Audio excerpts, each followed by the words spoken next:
My name is Robert. I'm 82 years old. My wife died 3 weeks ago. Her last words changed everything for me. I wasted 40 years of my life chasing the wrong things, and now it's too late to fix it. If you're watching this, please don't make the same mistakes I made. When I was 42 years old, I was an ambitious man. I worked as a sales manager at a tech company. My wife, Margaret, was 40. We had 2 children. Sarah, 12 years old, and Michael, 9. I thought I was doing the right thing. I worked 70, sometimes 80 hours a week. I traveled 3 weeks out of every month. I missed birthdays, school recitals, family dinners, but I had the perfect excuse. I'm doing this for you, to give you a better life. Margaret begged me, Robert, the children need you. We don't need a bigger house. We need you to be present. I did not listen. At 45, I got the promotion I'd always wanted, Vice President of Sales. 6-figure salary, a company car, a corner office, but I missed Sarah's high school graduation. I missed Michael's first baseball game. I missed Margaret's 50th birthday because I was in Tokyo closing a deal. The years passed in a blur of meetings, flights, and hotel rooms that all looked exactly the same. Sarah graduated college, got married, had children, and I was barely there for any of it. Michael became a doctor, something I only found out about when Margaret told me over the phone. I was not there because I was chasing the next promotion, the next deal, the next achievement that I thought would finally be enough. But it was never enough because I was chasing something that could not fill the void I was creating at home. Margaret stopped asking me to come home early. She stopped calling me during my trips, and I told myself that meant everything was fine. But it was not fine. She had just given up on me, and I was too blind and too selfish to see it.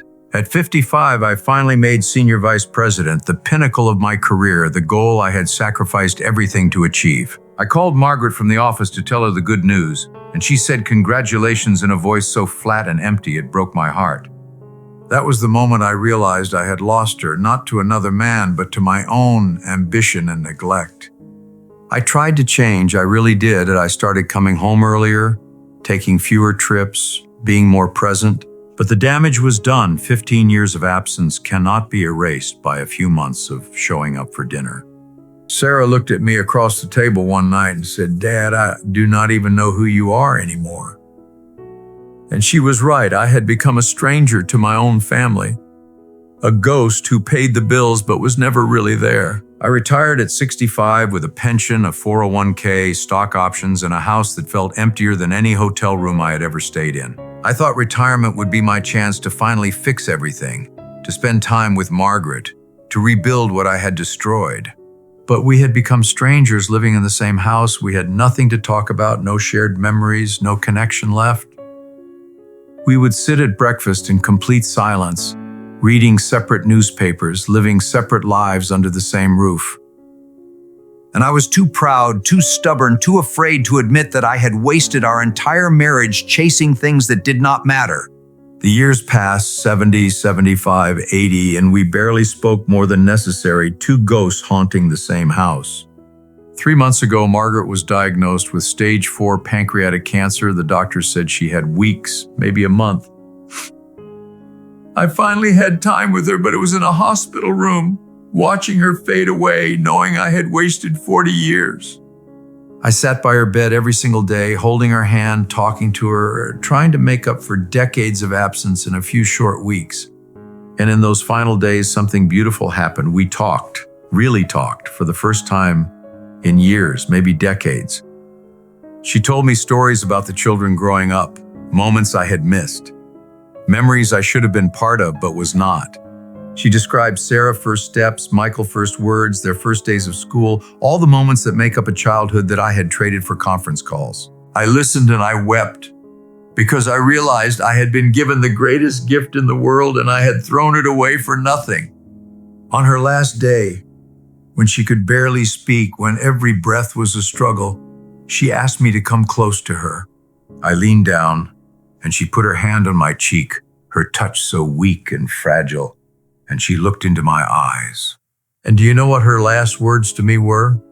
After 40 years of marriage, after everything I had put her through, she said, "Robert, I forgive you, and I have always loved you, even when you were not there." Those words broke me in a way nothing else ever had, because I did not deserve her forgiveness. I did not deserve her love. I wanted to tell her I was sorry. I wanted to beg for forgiveness, but all I could do was hold her hand and cry.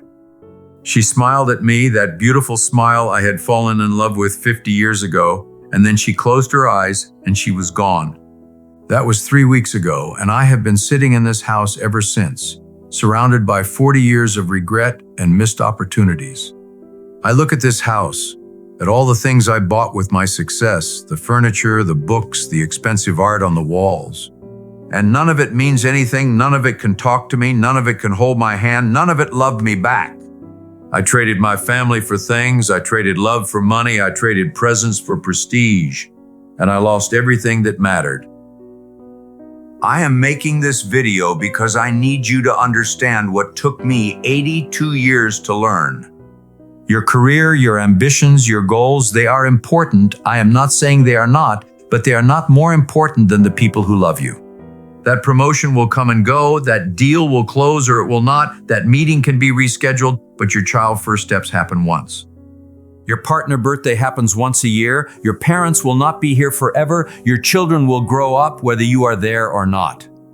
And when you are 82 years old sitting alone in an empty house, your awards and your salary and your title will not keep you warm at night. I know because I have the awards, I have the money, I have the title, and I would trade every single bit of it for one more day with Margaret. I would trade it all for one more dinner with my children when they were young, for one more chance to be the father and husband I should have been. So please, I am begging you, do not make the same mistake I made. Do not wait until it is too late to realize what truly matters. Call your parents today, hug your children, tell your partner you love them. Be present for the small moments because those are the ones you will remember. Leave work early sometimes, miss that meeting, turn down that promotion if it means missing your life, because I promise you the company will replace you, but your family cannot. Success is not measured in dollars or titles or corner offices. It is measured in the people who cry at your funeral because they loved you and you loved them back. And I am terrified that when I die, there will not be many people there, because I spent my whole life chasing things that do not matter. I spent 40 years climbing a ladder that was leaning against the wrong wall, and by the time I realized it, I was too old to climb back down. But you still have time. You can still choose differently. You can still decide that your family matters more than your career, that love matters more than money. You can go home tonight and hug your children, kiss your partner, call your parents, and start building the memories that will actually matter when you are my age. Do not wait for a tragedy to wake you up. Do not wait for a diagnosis. Do not wait for last words. Choose to be present now while you still can. Because I promise you, on your deathbed, you will not wish you had spent more time at the office. You will wish you had spent more time with the people you love. I look at this house, at all the things I bought with my success, the furniture, the books, the expensive art on the walls, and you will realize that those ordinary moments were actually extraordinary, because they were filled with love and presence and connection. My children barely call me now, not because they are cruel, but because I was never there for them, so why would they be here for me? I do not blame them. I taught them that I was not important, that work came first, that money mattered more than time together.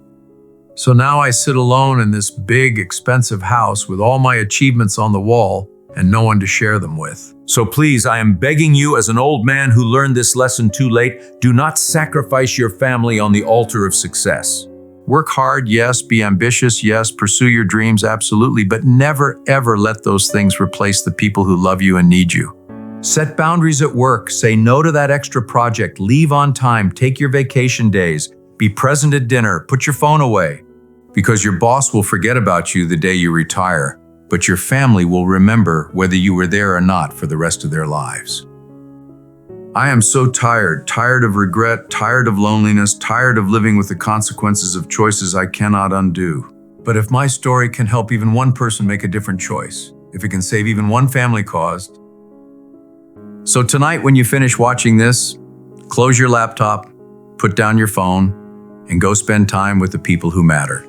Tell them you love them, ask about their day, listen, really listen, be fully present, because those moments are the only things that truly matter in the end.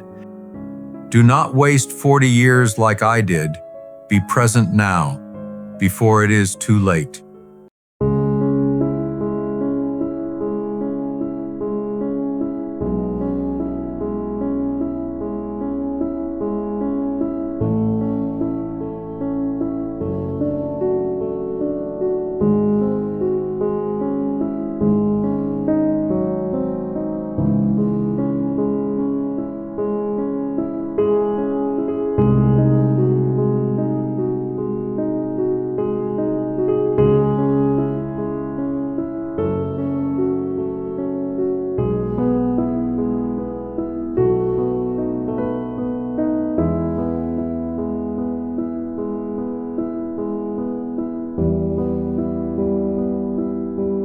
You will wish you had one more conversation, one more hug, one more ordinary Tuesday evening sitting on the couch together doing nothing special.